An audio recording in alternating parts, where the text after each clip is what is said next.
Am I live? I'm live. It's the Nazarite bringing you Hebrew lore from days of yore. In this week's Torah portion, Tzav, more on the different sacrifices, the different elements, whether it was the oils that were used and the wheat.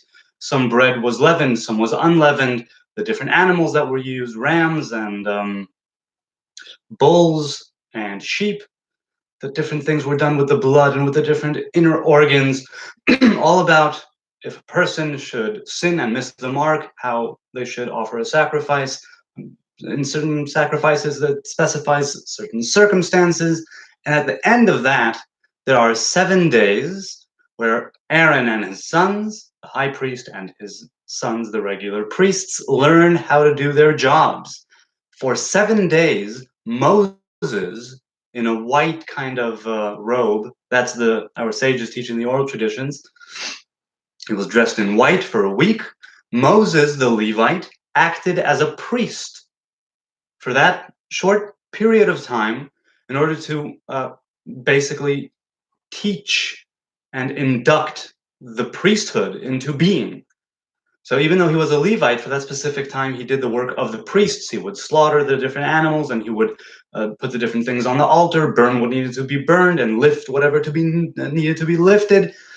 And then at the end of the 7 days, or rather, once all the sacrifices are done, describing the different sacrifices and how they're brought is done, Moses takes the children of Aaron and he puts the clothes on them, and he puts the special clothing on the high priest, and he sacrifices certain things. It's written there. And then he says, for a week, you will be doing this.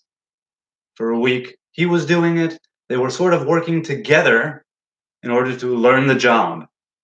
And it's something like a priesthood, which you are born with. You still need to learn how to do it. The sons and daughters of the Levitical tribes, they would join the army, and I use the quotation marks because during times of emergency or conquest that's necessary for survival, then the Levites join the army like everyone else. During times of relative peace or lack of war, a certain type of war, one that's necessary, then the Levites do not go to the regular army. The army they serve is the military of the temple. And they start training at 25. They finish training at 30, and for 20 years until the age of 50, they serve and they do whatever needs to be done, to each his own, the Levites and the priests. In this case, they had to learn how to do it. Even though it's something that you're born with, you are born into the Levitical tribe. It's not something you need to earn, but there's still something you need to master. In other words, you can be born a priest, you can be born a Levite, but learning the work of God, that type of work, the Levitical work, that takes practice, that takes time.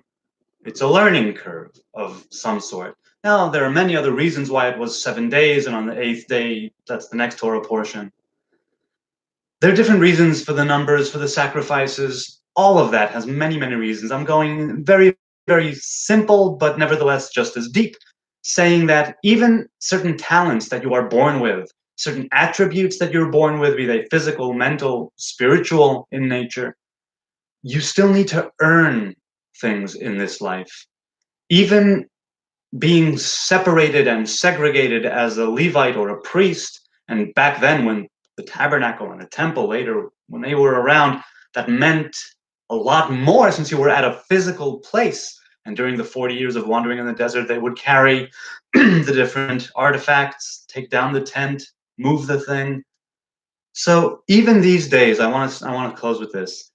You may be born a Levite or a priest. You may be born Israeli. You may be born a Gentile. You may be born a man or a woman or a hermaphrodite.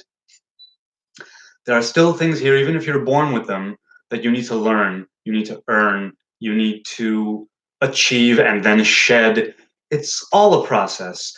Even when God commands that Aaron and his sons be priests, it does not happen immediately. There's a period of 7 days where Moses is there too. After that, he does not go in.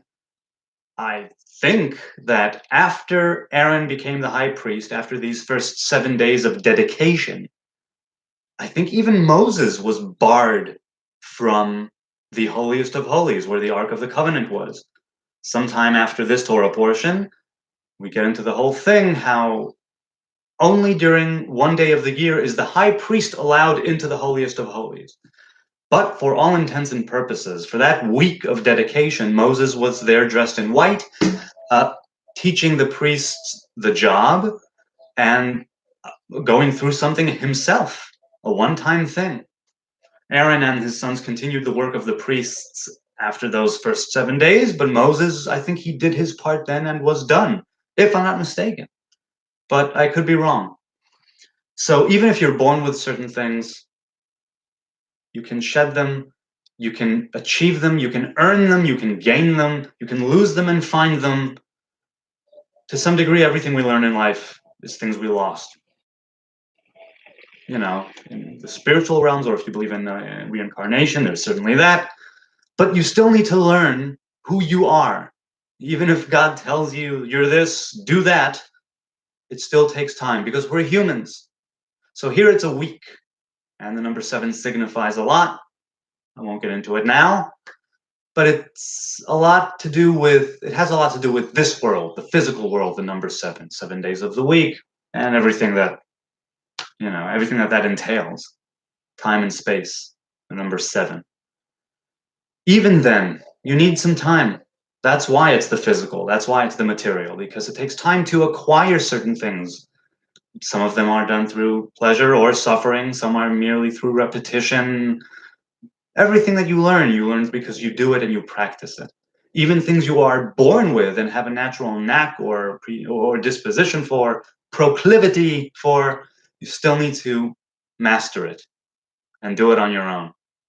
Take the 7 days, take the 7 years, take a lifetime, and learn who you are and learn how to do your job properly. I think this is part of what this Torah portion is saying. Let's have a wonderful weekend. God bless.